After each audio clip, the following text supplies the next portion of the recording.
When we talk about World War II, we talk about the battles, the heroes, the victory, the celebrations in the streets when the war finally ended, but we rarely talk about what came next. Because the end of the war wasn't the end of suffering. In fact, for millions, it was just the beginning. On paper, the war ended in 1945. Nazi Germany surrendered in May. Japan followed in August after the atomic bombs fell on Hiroshima and Nagasaki. The world exhaled, but what followed wasn't peace.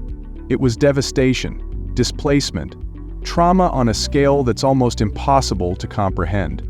This is the side of World War II no one talks about, the dark, chaotic aftermath that reshaped the world. Let's start in Europe. The continent was physically and emotionally wrecked. Entire cities were reduced to smoking skeletons.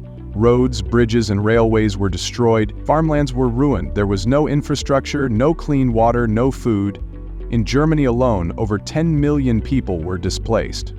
They were known as the Vertriebene, the expelled, civilians thrown out of their homes as borders shifted.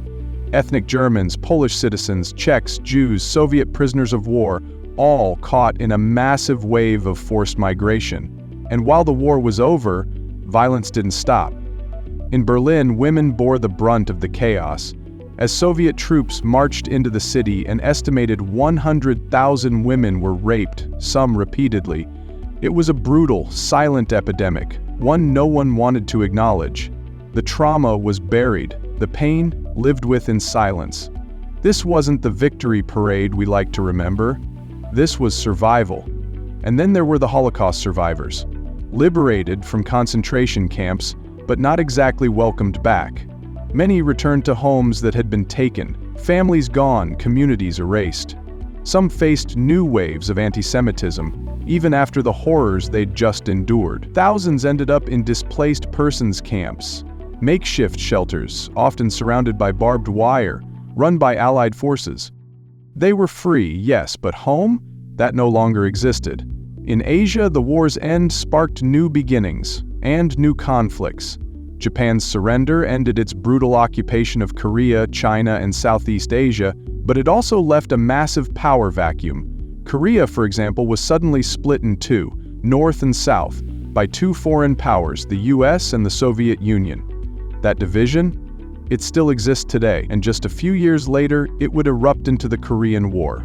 The civil war between Mao Zedong's communists and Chiang Kai-shek's nationalists reignited with full force. By 1949, China had undergone a complete transformation, becoming a communist state, one that would play a key role in Cold War politics for decades to come. Back in Japan, the country was occupied by American forces for the first time in history. Its military was dismantled, its government reshaped. Emperor Hirohito, once worshipped as a god, was now reduced to a symbolic figurehead. The trauma of the atomic bombings, however, left deep psychological scars. Survivors, known as hibakusha, suffered from radiation sickness, cancer, and social stigma for the rest of their lives. Many weren't even allowed to talk about what happened. Meanwhile, in the United States, the war effort had transformed society. Factories had boomed, women had joined the workforce in record numbers, but peace brought a sudden shift. Women were expected to return to the kitchen. Black veterans came home to segregated neighborhoods and discrimination, even after serving their country with honor. But this time something was different.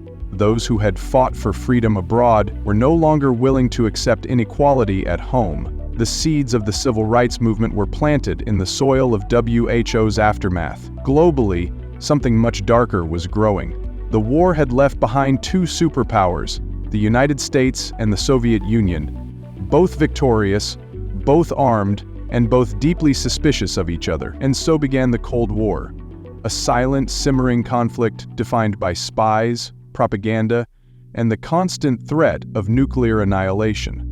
By 1949, the Soviet Union had tested its own atomic bomb, and just like that, humanity had entered a new era, one where a single button could end the world. So yes, World War II ended, the fighting stopped, the flags were raised, the dictators fell. But the aftermath? It was messy, violent, unspoken. It redrew borders, sparked revolutions, divided countries, and it changed the trajectory of every major nation on Earth. We remember the victory, we forget the price that came after. If this gave you a new perspective on history, consider subscribing. The past isn't just a story of battles, it's about what happens when the smoke clears. And sometimes, that's the part we need to understand the most.